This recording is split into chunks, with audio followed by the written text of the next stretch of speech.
Ag PhD full episodes and more are now available on Acres TV, the newest ag platform connecting you to fields of information. Look for us on watchacrestv.com.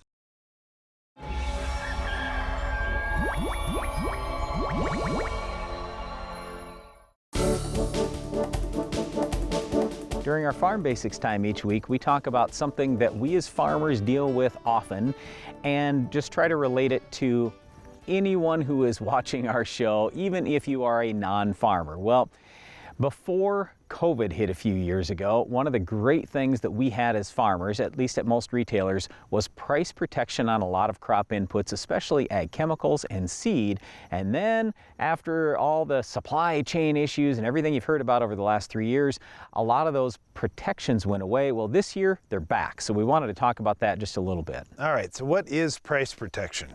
We get the question all the time, well, it's now the right time to buy crop inputs.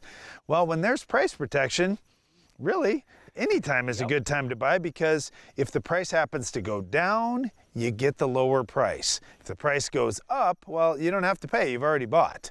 So that's pretty nice. If you knew, hey, whenever I buy, I'm gonna get the lowest price of the year, that's awesome. So price protection was a really big deal. But like Brian said, when price protection went away, that meant if you paid $20 for something today, and a week from now, they were selling it for $15, tough luck, you're now $5 out of the money. Now, unfortunately, that's pretty much the way fertilizer has always been. So there has been a little bit of price protection on the fertilizer side, but not much. Whereas ag chem, for the most part, has been protected. Seed, for the most part, has been protected.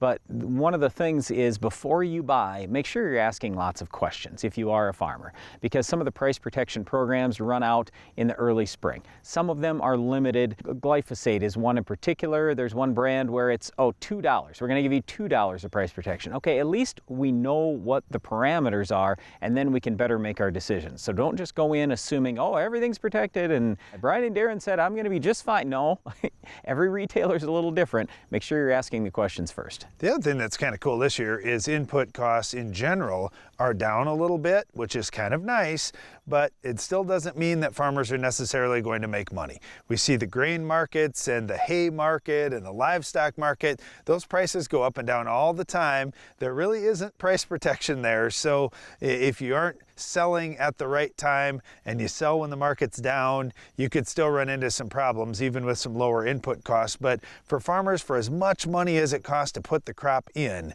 at least with some of these inputs this year, they've got some price protection on buying. Yep. Now there is one other thing that I wanted to bring up, and that's taking product home, because back before COVID, we always used to be able to lock in prices early.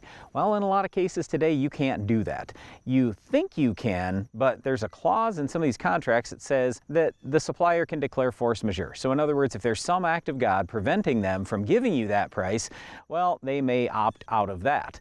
So I'm just saying here, as a farmer, I would tell you, take the product home. Once you get it on hand, now your price for sure is locked in, but you could still actually have downward price protection. So again, just make sure you're asking your retailer before you buy. Well, buying inputs and having some price protection is a wonderful thing, because you may need those inputs to control our weed of the week. Can you identify this week's weed?